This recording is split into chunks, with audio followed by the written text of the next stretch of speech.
great cartoon. We don't normally mention the cartoons on the front pages today. Emma Wolf's here with me. Matt's cartoon, he's got a picture of Stonehenge and people saying, two people looking at it going, we now think it was where people came to argue about third runway at Heathrow. Because it does feel as though it's been going on for that long. It has been going on for that long, and it will go on and on and on. As we've said, this idea, this pie in the sky about building the third runway is already, I love the Daily Mail headline, Chancellor's Heathrow plan flies straight into turbulence.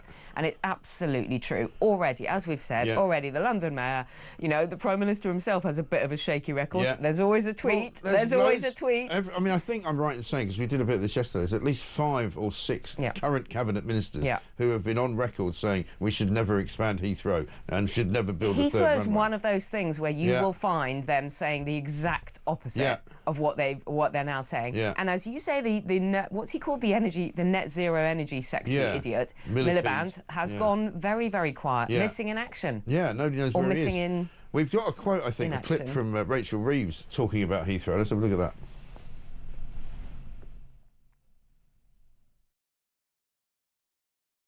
According to the most recent study from Frontier Economics, a third runway could increase potential GDP by 0.43% by 2050. I have always been clear that a third runway at Heathrow would unlock further growth, boost investment, increase exports, and make the UK more open and more connected. So I can confirm today that this government supports a third runway at Heathrow and is inviting proposals to be brought forward by the summer. So she actually hasn't got a plan at all, right? No. And did I hear that correctly, that it could produce as much as, according to a poll, and a piece of projection that isn't actually a fact, 0.43%? Yeah. And she Sorry. I mean, if they were offering me that in my bank as an interest rate, I'd tell them to go and shove it. Right. 0.43%. I know. It's so underwhelming, it's actually funny. Right. So, and it's not even... So she's not even saying, look, we're going to build a third runway, here's who's going to do it. She's asking people if they can call in and go, yeah, I can help you out there, darling. You know, a Del boy. Go, yeah, all right, listen, I've got a plan. I've got this tractor down the road, right? I'll bring it up. We'll dig up that, you know, that bit over there near the third runway. We'll build it there, and that'll be great. What the hell is she talking about? Literally, what is she talking about? She wants proposals by the summer. Sort of bit vague, wishy-washy. Everyone could come forward. June, July. Anyone got any ideas? August. Can I put, We'll be away for a month, obviously, so there's no growth then. And can anyone put in a business plan? I mean, she really is not clear. Honestly, I think we should. I fancy the concession for the cigarette shop. You know, I'd like that. The third runway. Can I have the duty-free? Usa Truve, the duty-free, we used to say when we went on holiday. I mean, it's not oven ready or shovel ready or anything. No. It's literally just an idea. It's not even been created. Never mind oven ready. There's nothing to put in the oven, and there's no oven either. No. I mean, it's just madness. And why is it that when they have their growth plan, they have to stand in an abandoned factory like that? There's a Siemens some whirring floor sound going on in the background. With a whirring fan, because that means growth. That means kick-starting the economy. You go out to Oxfordshire and you stand in a factory completely empty. They hardly allow They'll probably shut the factory down next week because they won't want to pay the extra national insurance Siemens will probably come out tomorrow and say that they're closing all their axing all their factories. This is worse than I thought. It's really dire. Zero, you know, so this is now the 0.43%. The edge of our absolute universe, where we are forging ahead in the white-hot technological revolution of the new century. 0.43% growth.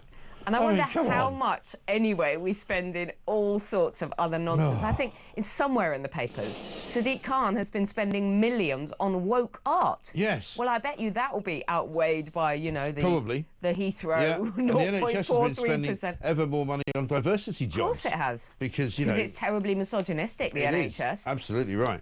Which brings us to the front page of the Daily Telegraph. £3,000 a day, you'll be pleased to know, is the cost of giving migrants new clothes when they arrive. Men, women and children arriving at Dover have been handed free clothes including puffer coats, hats and gloves in winter, flip-flops in the summer, at a cost of almost £4 million over the past 3 years. Nice work if you can get it, isn't it? Not only do you come to Britain and get set up with a new life in a new nice hotel or possibly a house if you've got your family with you, you get a new outfit, you get a mobile phone, you get some cash to spend just in case you feel like buying a couple of packs of cigarettes, and you get free food.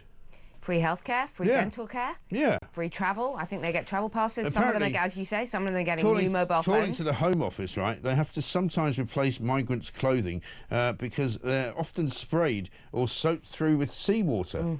Right. Well, that would be because they've come on a dinghy illegally to this country. In America, they say, if you've entered the country illegally, you're a criminal and we're going to deport you.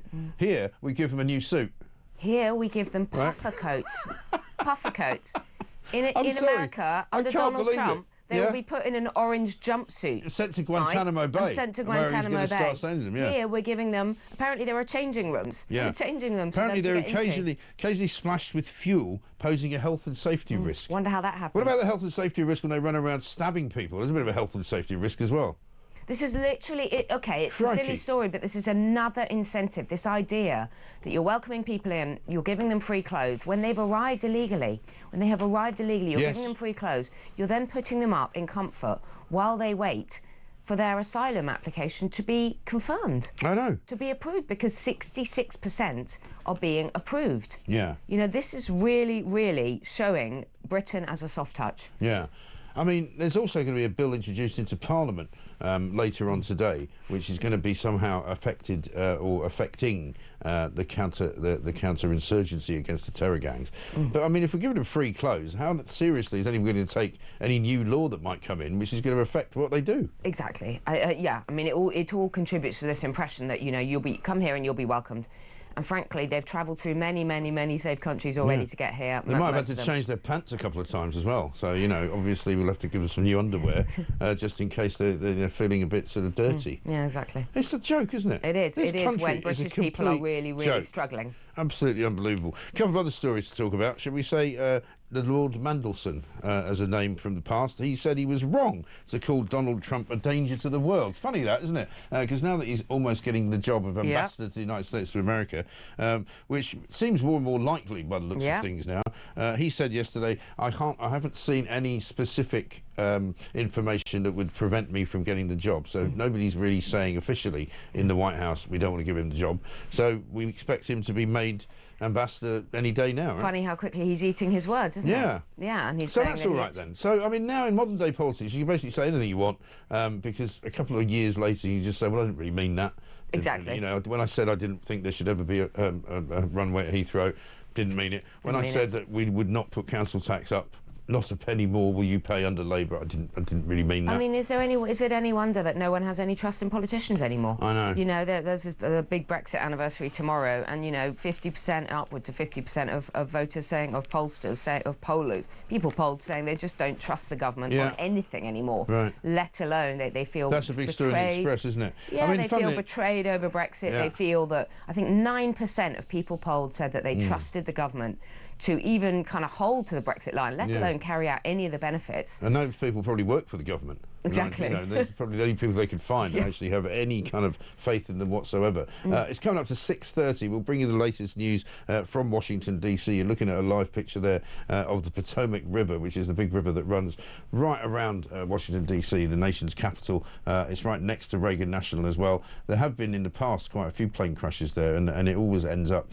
where the plane, at some point or other, or part of a plane in any crash there, ends up in the river. And they're calling it a rescue operation. There could be 64 people, I think, who have been... I think they've recovered some bodies already, but I don't think they're hopeful that they will find anybody alive because it's incredibly cold and it's incredibly dark as well in the middle of the night, and they're searching the river for survivors, but it doesn't look good. It's a shocking story. We'll bring it to you with more detail as soon as we can, but it would appear, what we know so far, is a Black Hawk helicopter operated by the Army appears to have collided with an air passenger plane coming in from Wichita, Kansas, an American Airlines plane, 64 people on board, and obviously a terrible, terrible tragedy to happen very, very early in the morning over there. It's currently something like 1:31 in Washington, D.C. We'll be back with more, including the news that 2.4 million people are now in receipt of sickness benefits without any need for them to look for work. Marvellous, isn't it? This is Talk.